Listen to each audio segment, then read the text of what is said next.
Hello and welcome to Keep Hope Alive podcast. Today we have a very special guest. His name is Jason Harris, and he's been in ministry for over 35 years. He is a grief support counselor and a good one at that. I was learning a little bit about him before the show started, but I can't wait for him to share his story. So, welcome.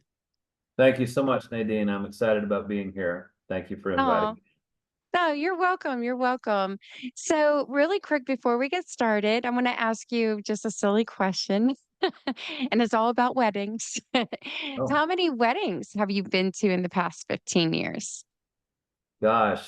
In fact, past decade and a half, I'd say probably about, I don't know, 7 or 8. 7 or 8. Okay. Yeah. So, let's say you're going to a wedding and you're walking into the ceremony part. There's usually something there to sign to let the bride and groom know you were there. What are you signing? The last 2 or 3 that I've been to, they have the mat and the picture frame and Okay. that they ask people to sign. Yeah. I mean, there's That is registry books, but that's the one that yeah. sticks. Hmm. Yeah, yeah, definitely. So the registry books and the picture frame, I've seen all of them. Hmm. Life on Record is one of our biggest sponsors here for Keep Hope Alive. And what they do instead of the book, they have a vintage phone they put out there. So your guest will come up to the vintage phone, pick it up, and leave a message. I call it the gift of voice you're getting. So you may hear, "Congratulations on your wedding. You guys are the cutest couple. We're so happy for the both of you." Or maybe it's a groomsman picking it up. "It's about time you got a nice ring for her and put it on her finger." But when I say weddings, it can go for birthdays, reunions, any kind of event. Now, when they bring this vintage phone out to you, they will also have a QR code right next to it. So if you didn't want to wait in line to pick up the fun phone, you can just do it before or after the event and log in your congratulations. So, what they do after all these messages are collected, they will either put it on a 12-inch vinyl record or put it in a keepsake. I call it the boom box. It's a speaker. So when you're like, maybe you're celebrating a 1 year anniversary, you can go back and listen to all your friends and family congratulating you. I know I used it last year and it was for my son's football team. One of the kids, he broke his leg. So all the boys got together and one girl, I have to add that. One girl, she's so sweet. But they left a message for him to get better. So this can be used in so many different ways. Now you get the phone number for 1 year. Unfortunately, you got to return that vintage phone that is so cute. And then also, like, even if it was a wedding, I think it's kind of cool because you could call before their 1 year anniversary and be like, "Happy anniversary too." So you get that collected as well. So with the plan starting at $99 for the year, that is a good price point you cannot beat for such a creative, fun way to do your events. For more information on them, you can visit www.lifeonrecord.com. All right. Well, let's get started, Jason. Who is Jason Harris? Well, yes, I do grief support counseling, but what I'm more known for right now is I'm a certified celebrant, and a lot of people have never heard that term. Actually, I had not until I became one. Even though I've been doing the work of one, I've been working in the funeral business for about 11 or 12 years. And and the way I kind of morphed into this role, I started just selling prearranged funeral insurance, pre-need funeral insurance, which everyone listening, you should have that. You should prearrange your funeral. And the reason is we never know when we're going to die. We never know when we're going to go. And if something suddenly happens to me, I don't want my kids to have to, get together and agree on all of the funeral arrangements and everything else. Very, very stressful. And I Mhm. understand that you're a wedding planner.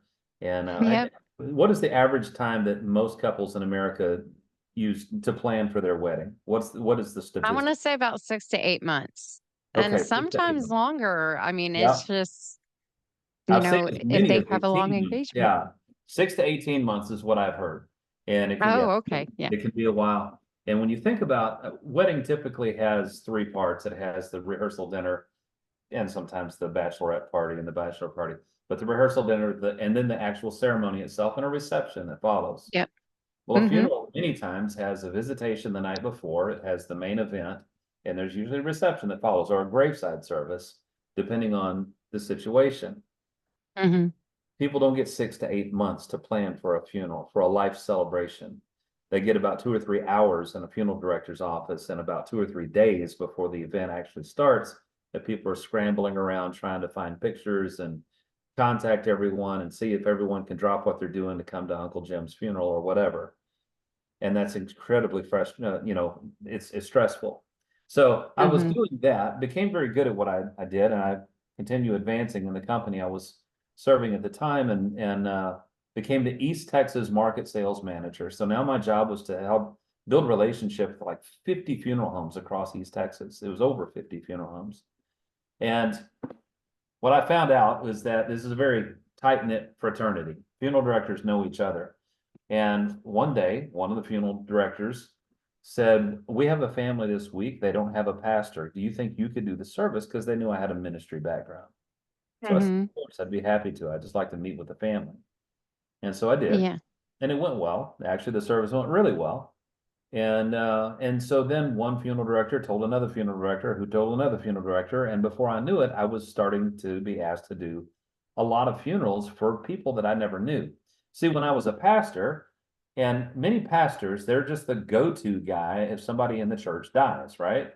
And so Mhm. somebody's grandmother dies, they go to the First Baptist Church or Lutheran or whatever it is, they naturally ask their pastor, "Could you do the service?" And that pastor does by reading an obituary that's handed to him, and then he talks about heaven for about 20 minutes.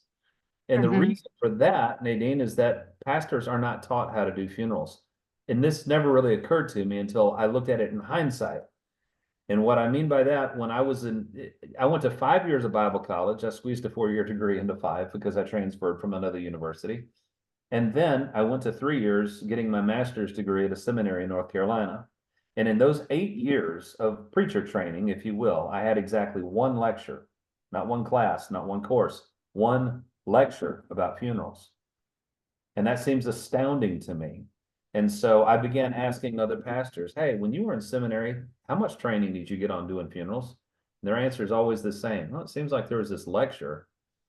And so, but we don't want to give them too hard of a time, This we've kind of set an expectation that a funeral is just going to be the sad, morose, somber occasion where everyone dresses in black and they come, and then some minister gets up and he shifts into reverend. I don't know why they do this. What I mean by that is Mhm. they'll get real serious and they'll change their voice and they'll say something like, "We are gathered here today and it's like, why are you talking like Lurch all of a sudden?" And it's just sort of a sad sort of situation. Yeah. On the other hand, started being asked to do funerals all the time for people that I've never met. So how am I going to celebrate their life if I didn't know them? Well, I developed 5 questions.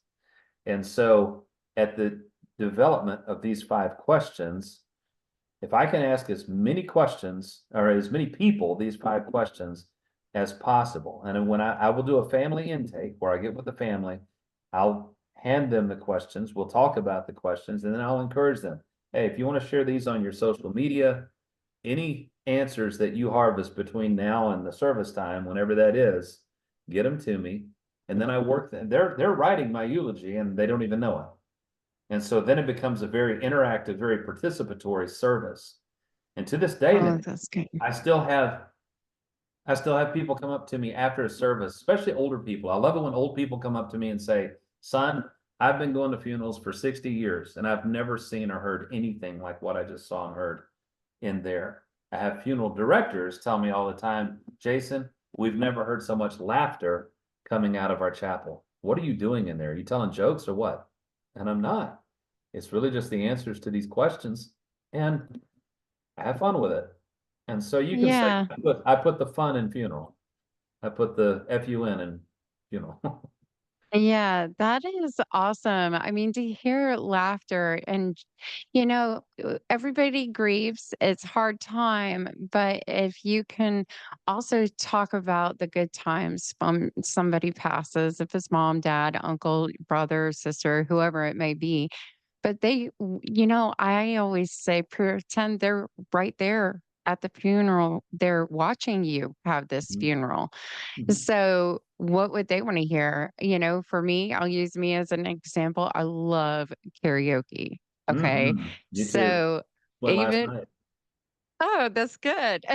That's really good. My friend, he passed away at age 86, and he would always go to karaoke with me, and he would sing "I Did It My Way." Mm. But at his funeral, we called it a celebration of life at the karaoke place that he met everybody. And we all got up on stage and sang "I Did It My Way." But it's funny because every time I come into my bedroom, I will be like, I can't say it or it's gonna come on right now, but the girl's name that is a machine. And I'm like, play Frank Yes, Sinatra, and yes. it always pops up. I did it my way, and I'm like, Wow. "Are you kidding me?" Mhm. I was like, "Okay, well, this is good." I take it as a good sign, he's by watching over me, making sure I do things right in the world, but it's those little things like I'm a photographer. Of course, I'm gonna want my photography. Look at the podcast, I'm helping people around the world. I want that talked about too.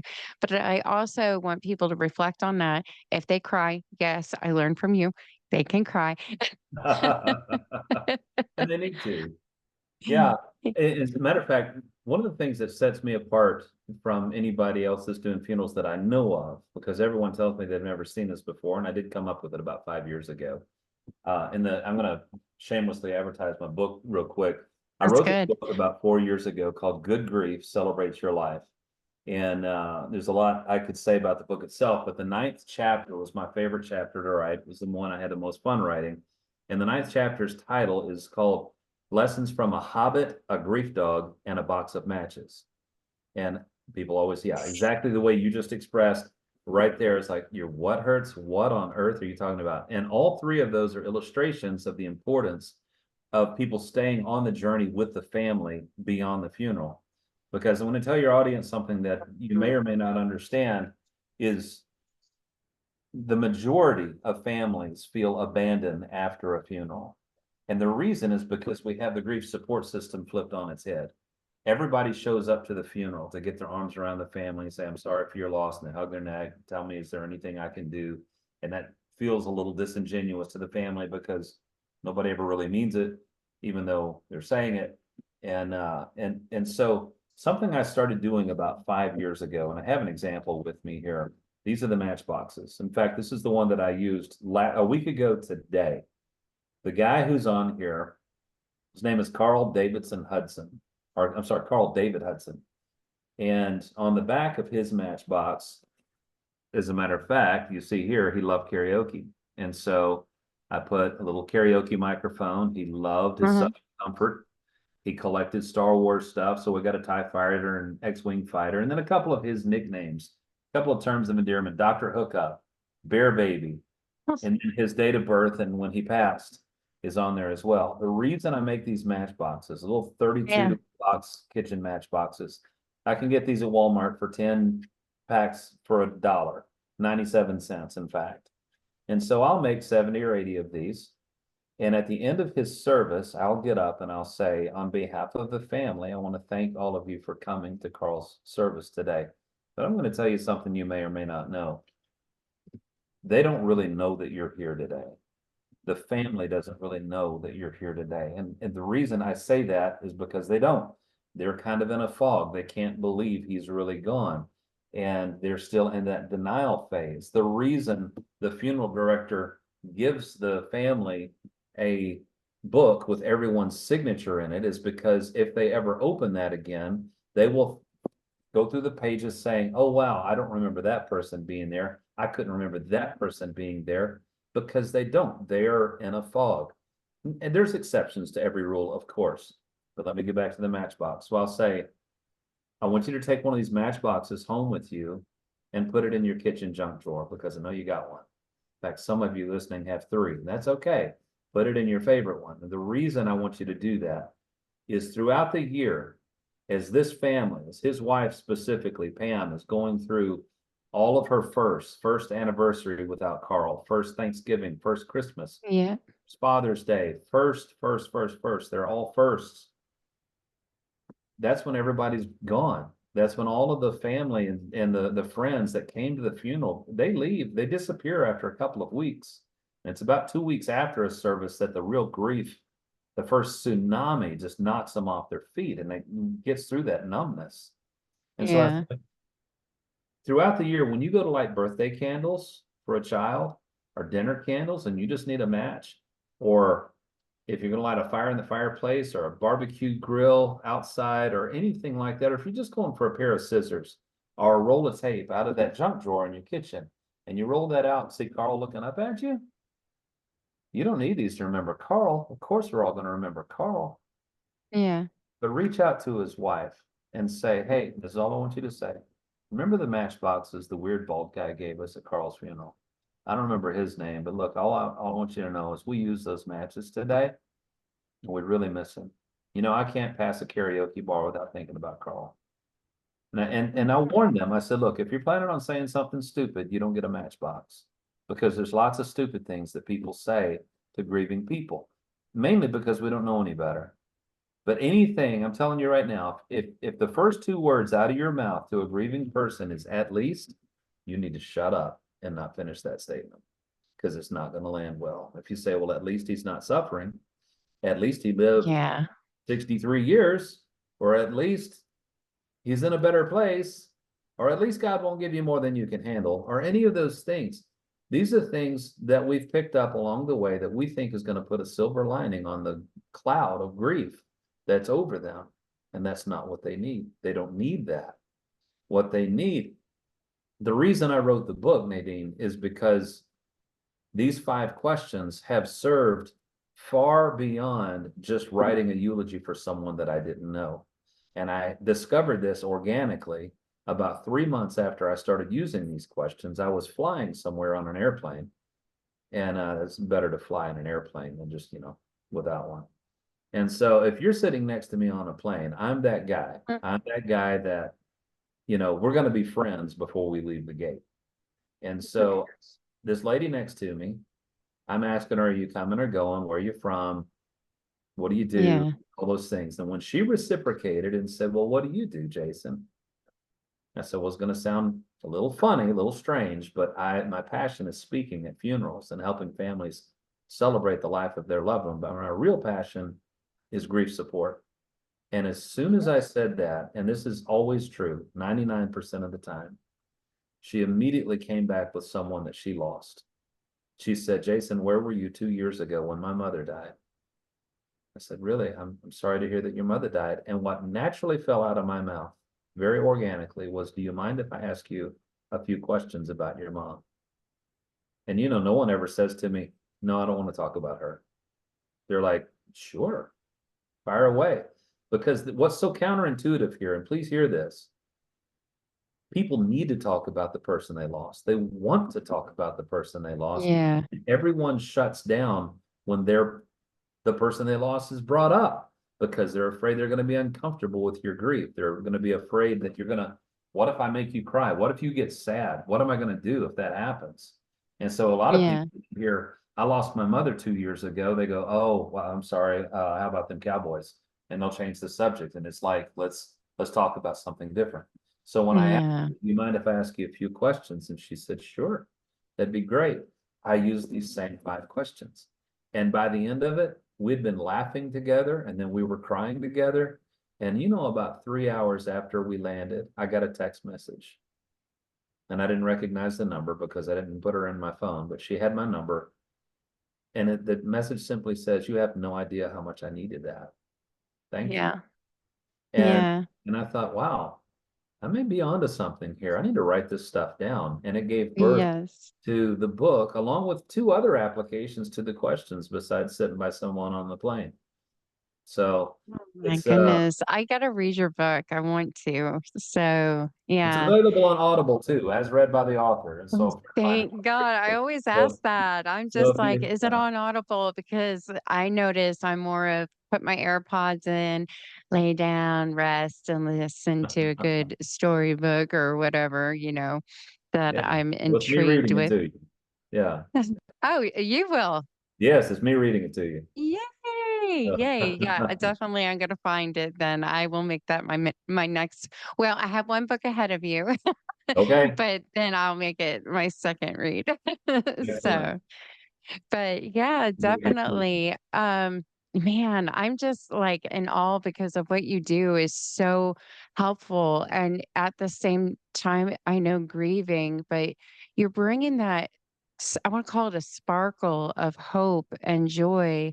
And you're going to help them reflect on those good memories that they have too. So, I mean, I've talked to other people on my podcast. They have written books about grief and, what are some of the best exercise to go through that process and everything. When I'm talking to you, I'm hearing, you know, it's more not, you're the person there. Like you're talking to people and doing their ceremony, for when their celebration of life. But you've taken that extra step to really get to know that Mhm. person's quirks, which is great. So, like I mentioned, mine or whoever's, but, going there and saying, yeah, even if it was a karaoke thing, you remember that day she messed up on one song about Yeah. "Send Me an Angel Right Now" or something, but Sure. she could sing Guns N' Roses, like, really, really good.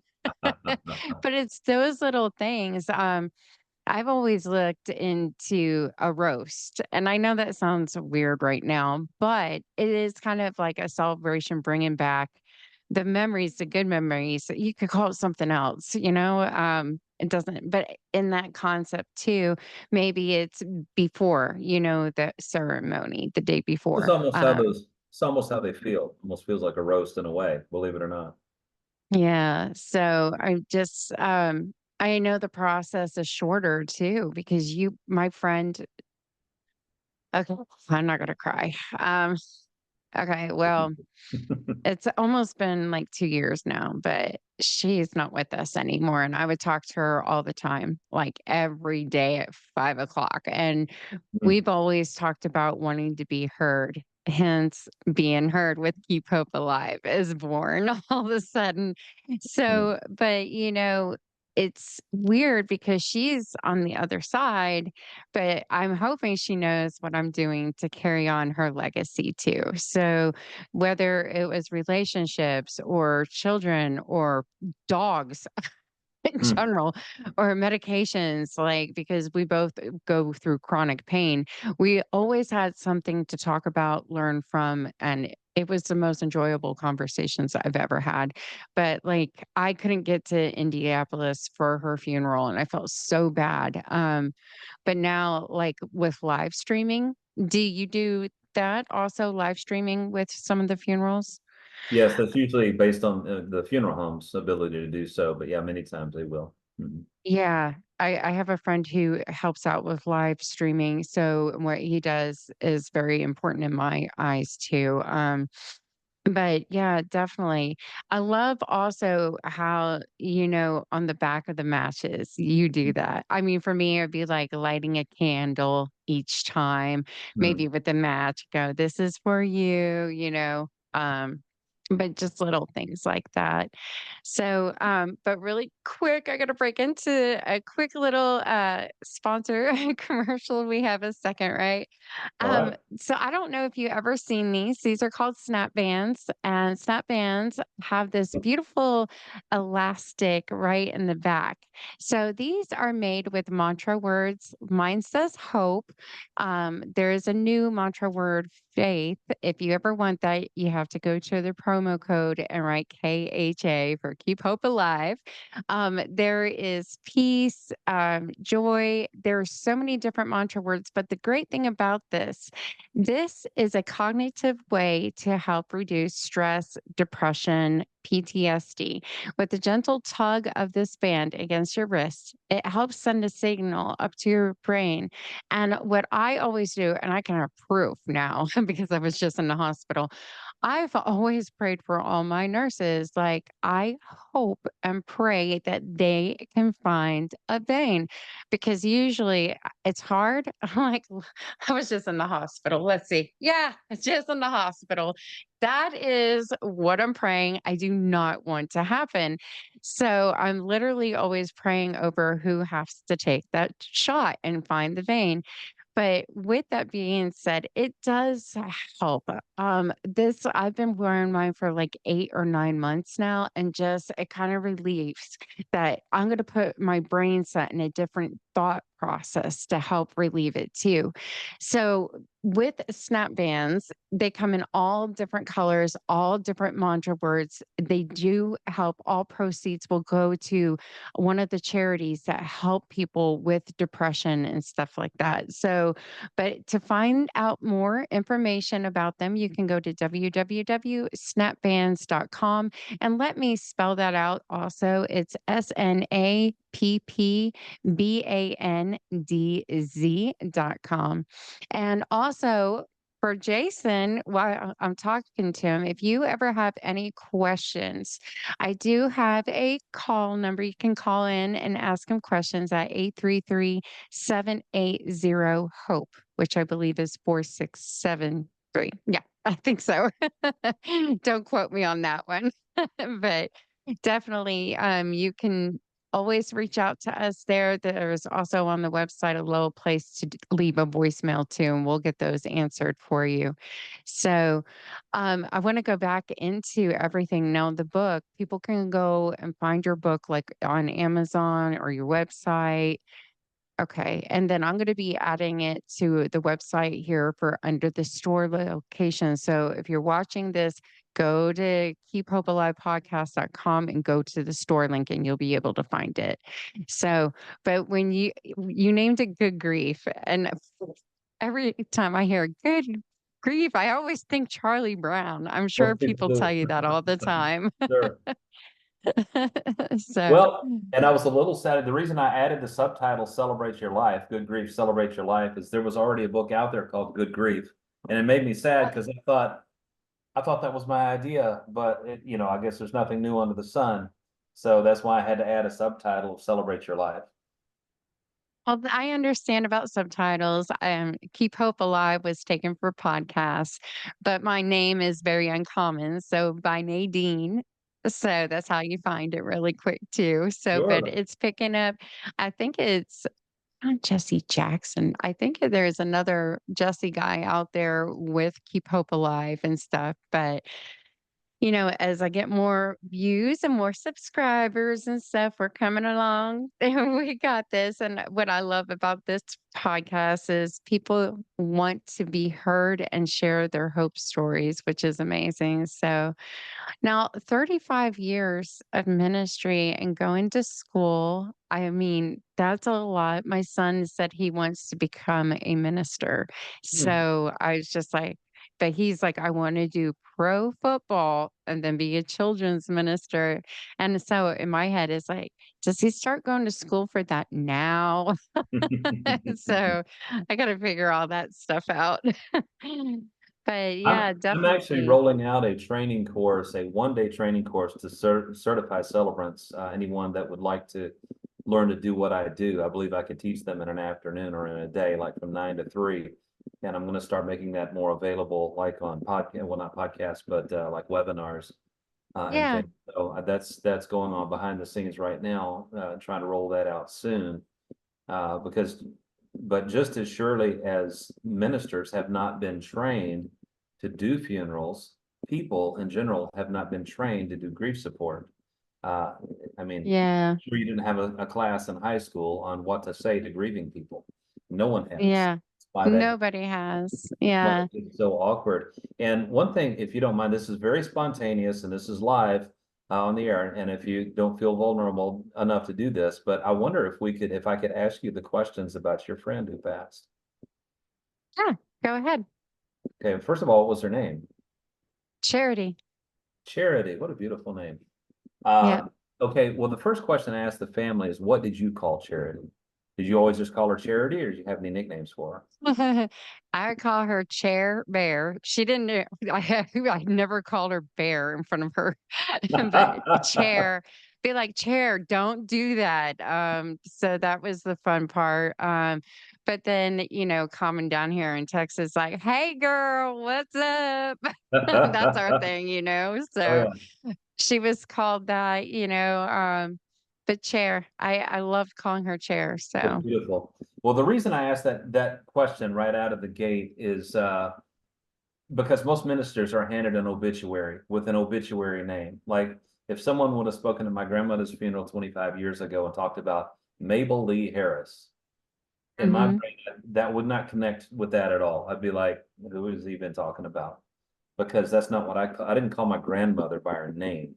I called her Yeah. Mama. In fact, that was my term of Yeah. endearment. Mama means chocolate covered tea cakes, and it means, train wreck ballads and Froggy Won a Courtin' and Little Brown Jug and all the stories she told. And all that, it comes flooding in with that name of familiarity. And Yeah.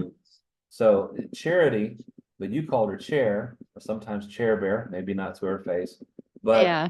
I want to know any terms of endearment and so any kind of nicknames. And so what happens is after I've gathered everyone's answers, when it comes time for the funeral itself, when the life celebration is what I like to call it, Uh, is then it becomes very participatory. And I tell people we're going to use our imagination today and not think of the place where we're sitting as a funeral home chapel or a church, rather a giant living room. We're all in a big living room together, and we're going to sit around with this family and we're going to celebrate charity. We're going to, and I'll use an illustration. This is very timely because the Olympics are still going on. But Yeah. have you ever seen an Olympic athlete, and let's say like Ledecky, for example, who's just crushed everyone in swimming? When she wins a gold medal, she doesn't look over at the judges and say, why don't you just put that medal in a box and mail it to me? Here's my address. No, we have a Yeah. ceremony. And in that ceremony, we place that athlete on the highest of three platforms. And we put that medal around her neck.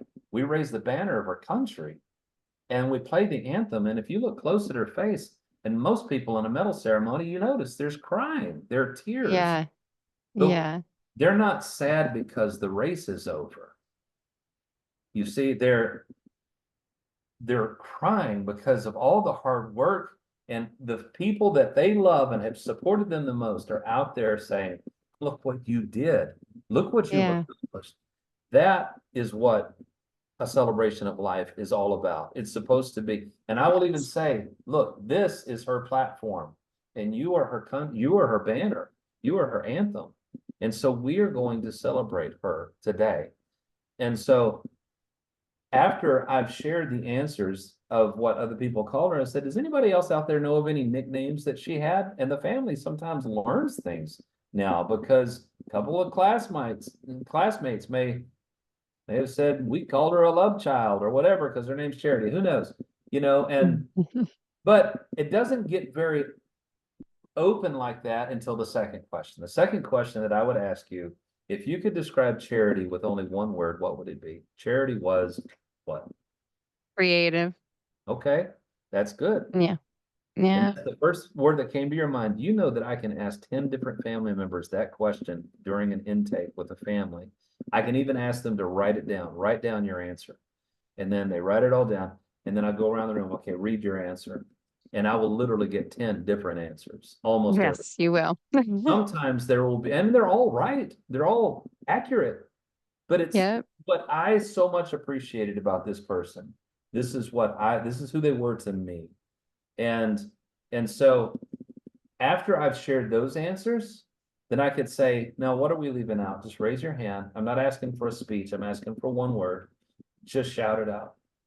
And then it's like popcorn all over the chapel, these words just falling down on the family This, Mhm. and that is what a eulogy is. It's good words about someone. And so when they say, well, she was beautiful, she was amazing, she was funny, she was selfless, she was talented, whatever. And then you feel the room relax. And everyone is like, oh, wow, we're doing this. This is participatory. This is like a big living room. We are doing this.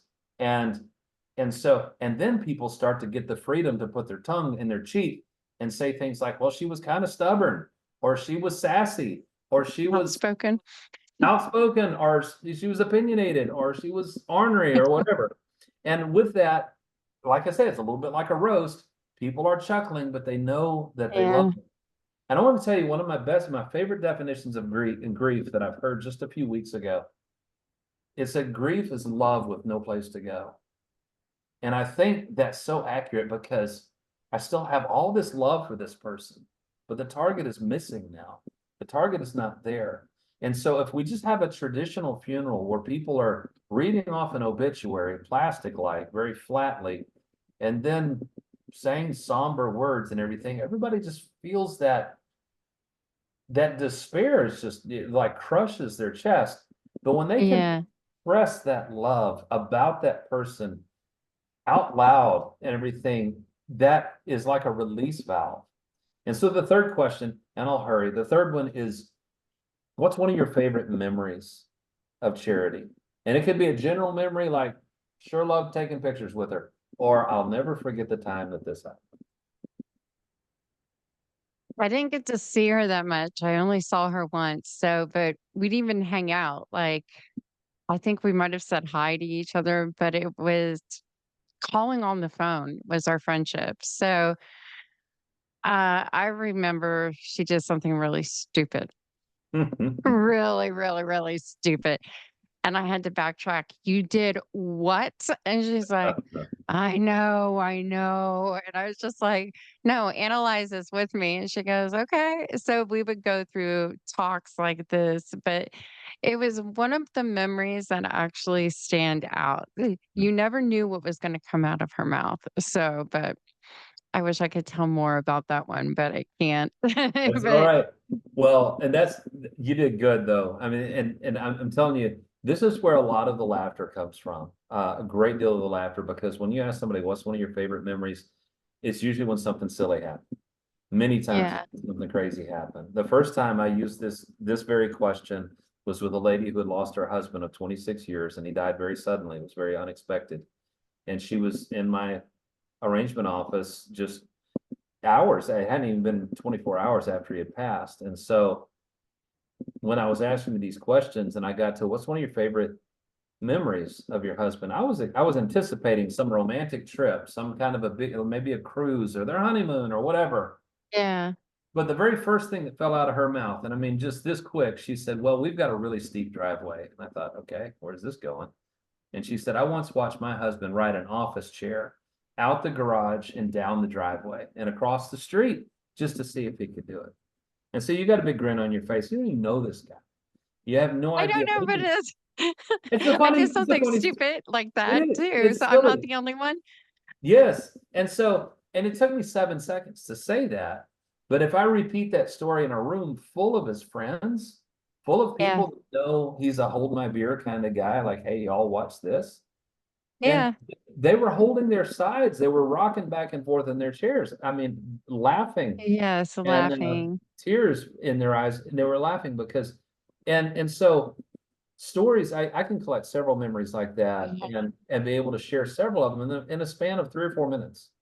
And so the fourth question about Charity, and this might be tougher because you didn't know her for a long time, but did you learn anything from her that you would say, this is a life lesson? I probably want to do more of this because of her, or something that she always did, or something. I can't believe I'm gonna say this, but I didn't learn the lesson yet, and I hear her even though she's gone. The one thing, if I ever went to do karaoke, she always got mad that I chose Fireball as my shot choice, okay? It's a bad choice. She's right. And she was like, "It has Oh, I forgot what she called in the alcohol. And it's bad for you, and it's gonna kill you, and you're gonna do this, and this is what is wrong with you, Nadine? Don't ever drink Fireball, not on my clock. Oh my gosh. Feels like So she's here right now. so But don't drink anyways, yeah. Fireball. Yeah, well, I haven't listened. Oh, it has like, what did she say? It's like it's got like antifreeze in it. It is some awful chemical. It'll, yeah, Antifreeze, Fireball will put your yeah. graveyard dead. So yeah, Yeah. avoid the Fireball. I know it's delicious. There are other cinnamon flavor liqueurs out there. So yeah, there's a reason there's a devil on the front. But okay, so life lesson is always pretty cool. And then the very last question, the fifth question is the most emotive, I'll warn you now. Uh-huh. The most emotive question is, if Charity could speak to you again right now, what would she say to What the hell are you doing, Nadine? you? And so sometimes it can be kind of humorous like that. I told you to quit drinking Fireball. What's wrong with you? Who says I'm not drinking? No, no, no, no, I'm not drinking. But yeah, she would be probably ah trying to date again is hard in this world at my age of 46. So I know she would be probably yipping at me. Don't you know this person is going to treat you bad? And da da da da da. I can hear her now. It's like she's on the other side and maybe she sees it or somebody's coming in. I don't know. But she would be bickering at me. But yeah. That's fun. That's fun. Well, and so putting those all together and then sharing them. And then, usually after I've interviewed enough people, I have my own Yeah. takeaways. And so at the end of the five questions and sharing those, I'll share my own personal takeaways of, and why I'm so jealous that I didn't know this person, that I didn't, that I never had an opportunity. But I never pretend. I never try to act like I knew the person or anything like that. In fact, I'll Yeah. always share at the beginning, look, I know that some of you are wondering who's the bald guy and what's he doing up there and why is he here? And then I explain that I'm a professional certified celebrant. This is what I do. And so I'm probably the least qualified person to be up here celebrating or leading a celebration of this person's life. And because that's true, I recruited some help. And I do.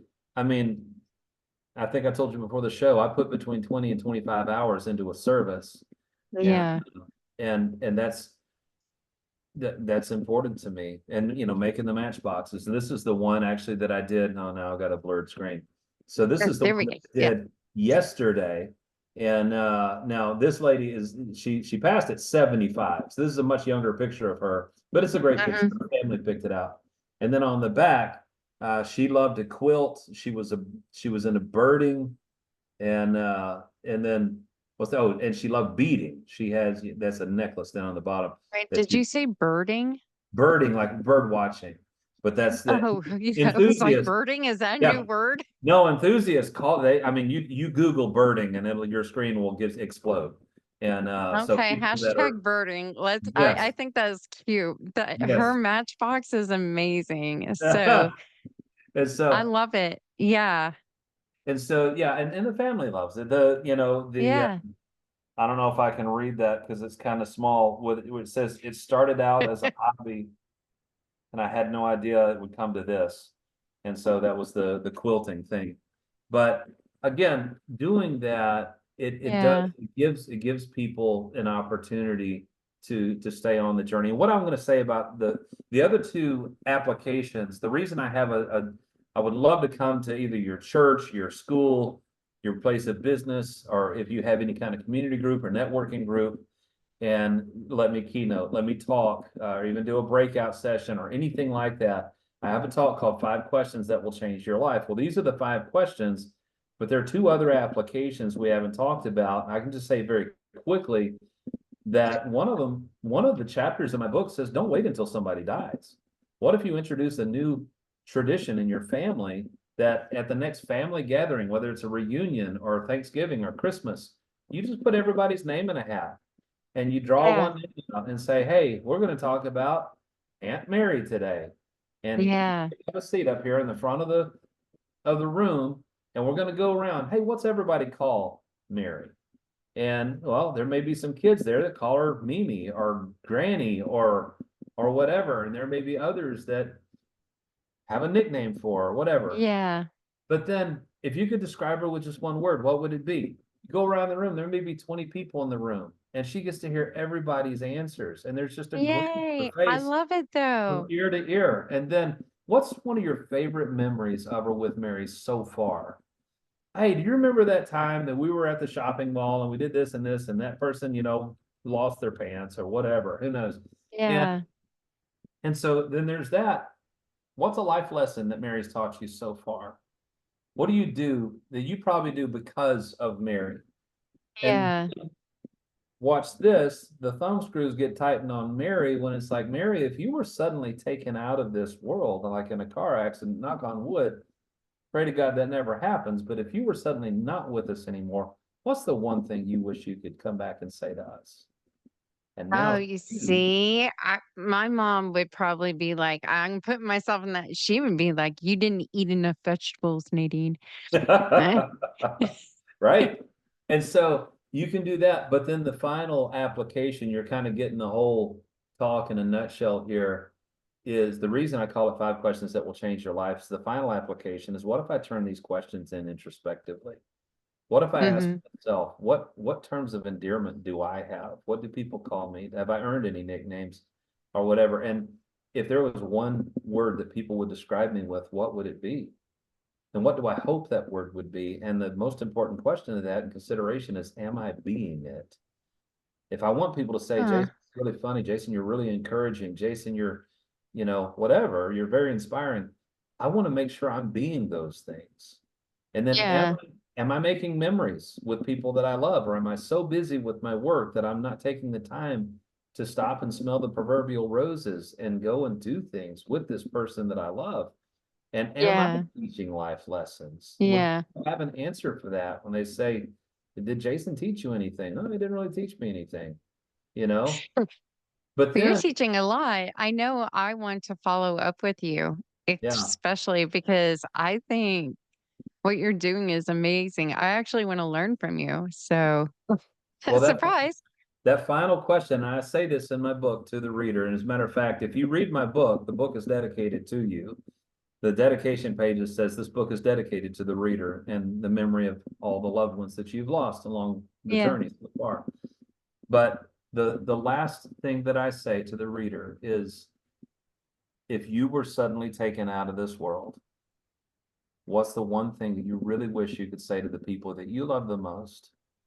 And then I say, why don't you put the book down for a minute, or pause the book if you're listening to it on audio, And go tell. and go say it. Go do it right now, and just let them know, hey, I've been reading this book, and if I haven't told you lately, or if I didn't get the chance to ever say it again, I want you to know I'm really proud of you. I love you. I think you're amazing, or whatever you would want to say. And Yeah. and then when the person comes back to the spot where they were reading, I say, well, how did it go? And and so it's important that we do these things. It's important that, and so because it makes you live your life a little more intentionally when you have Yeah. those kind of questions in view. So Yeah. it is it's certainly my passion. It's something I could talk about for hours on end. I know it's I our know. I'm gonna bring you 32. back again. We're rolling up here, yeah, to your time to Well, have.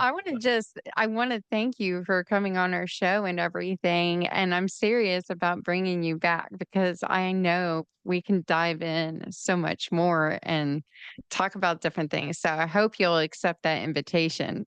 Absolutely. I'll be on it. All right. I've Well, really really enjoyed this. quick. Oh, sorry. Go ahead. I said I've really enjoyed this. So yeah. Oh, I did too. I really did. And it's so fun because you're my neighbor and that's awesome. So right around Yeah. I think what, 45 minutes away, Mansfield. Yeah. Have to Yeah, get coffee not too sometime. bad. Huh? I'll have to get Yeah, coffee sometime. coffee, definitely. So really quick, I want to thank our other sponsors too who keep hope alive afloat. As we talked about before, it was lifeonrecord.com, your vintage phone. So to capture all those congratulations, voice moments. And now that we talked about funerals, I do think Life on Record would be great for funerals. So check them out at www.lifeonrecord.com. Snapbands was our second one at www.snapbands.com. Our next one is Ogden Ventures LLC. Marcus Ogden, he's a former football player. He's a public speaker and author.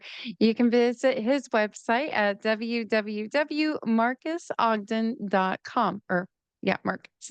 I keep wanting to call him Marquise, but it's MarquesOdgen.com. Our next one is Bridal Shows Inc. Miss Naomi has been doing this for over 25 years, but she does all the bridal shows in the Dallas Fort Worth area.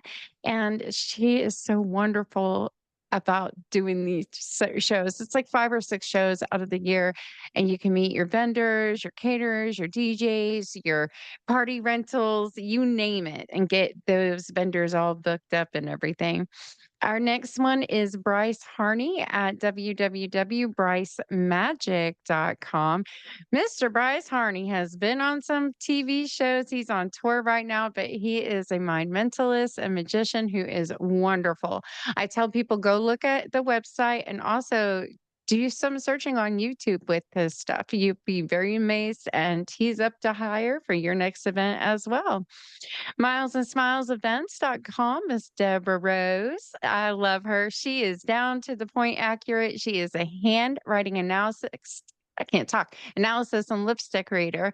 And she has gotten me, I'm very stubborn, but she has got me down to a T that I was like, oh my gosh.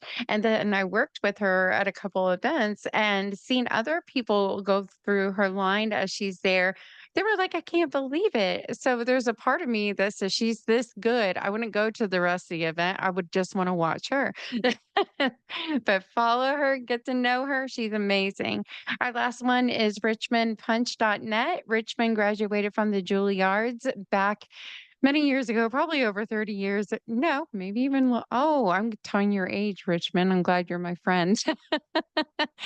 But he's been in the event industry for over 30 years doing the violin. He's out on tour. He's performed in front of 1 million people before and been on 2 Lifetime shows with his work. So check out his stuff. If you need a good violinist, reach out to him.